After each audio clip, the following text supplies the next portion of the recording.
भगवान का अवतार। एक बार भगवान की धरती पर अवतरित होने की कथा सुनने के बाद अकबर ने दरबार भरकर सभी से यह सवाल पूछा कि भगवान सर्वशक्तिशाली है, वह बिना कहीं जाए सिर्फ अपनी इच्छा शक्ति से किसी से कुछ भी करवा सकते हैं। फिर वह अवतार लेकर इस धरती पर क्यों आते हैं? दरबार का कोई भी व्यक्ति इस सवाल का संतोषजनक जवाब नहीं दे पाया। तो अकबर ने बीरबल की तरफ देखा। बीरबल ने अकबर से इस सवाल का संतोषकारक उत्तर दे पाए इसलिए थोड़ा समय मांगा। अकबर भी इस बात के लिए राजी हो गया। दरबार खत्म होने के बाद बीरबल सीधा उस नौकरानी के पास गया जो अकबर के बच्चे की देखभाल का काम करती थी।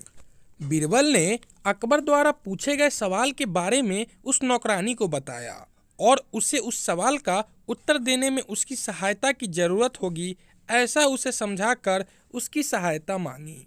नौकरानी जानती थी कि बीरबल उसे कभी मुसीबत में नहीं डालेगा, इसलिए वह बीरबल की सहायता करने के लिए सहमत हो गई और उसे क्या करना है वह पूछा। बीरबल ने उसको बताया कि जब शाम को हमेशा की तरह अकबर जब अपने बच्चे के साथ खेलने के लिए आएगा तब तुम्हें किसी बहाने से बच्चे की जगह उसके जैसे दिखने वाले खिलौने को तालाब में गिरा देना है।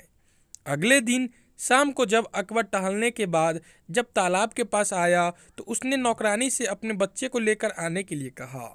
नौकरानी बीरबल के समझाए अनुसार बच्चों का खिलौना कपड़ों में लपेटकर लेकर आई और लड़खड़ाने का नाटक करते हुए उसे तालाब के पानी में गिरा दिया। अकबर बिना एक सेकंड की देरी किए तुरंत उसे बचाने के लिए तालाब में कूद पड़ा, लेकिन जैसे ही उसे पता चला कि यह सारा नाटक बीरबल के कहने से किया गया है तो उसने तुरंत बीरबल को कैद करने का हुक्म दिया। बीरबल ने भी 1 मिनट की भी देरी न करते हुए अकबर से कहा कि यह आपके उसी सवाल का जवाब है जो आपने मुझे कल पूछा था। बीरबल बोला कि अगर मैं सिर्फ आपको बोलकर समझाता तो शायद आप नहीं मानते, इसलिए मुझे यह सारा नाटक करना पड़ा।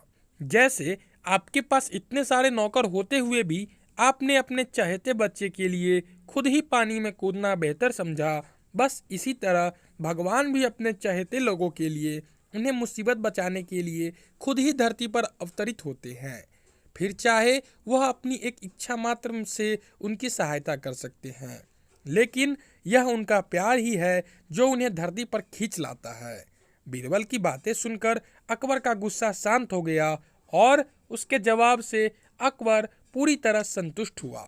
दोस्तों, आशा करता हूँ कि आपको ये कहानी पसंद आई होगी और आपको इस कहानी से ज़रूर कुछ सीखने को मिली होगी।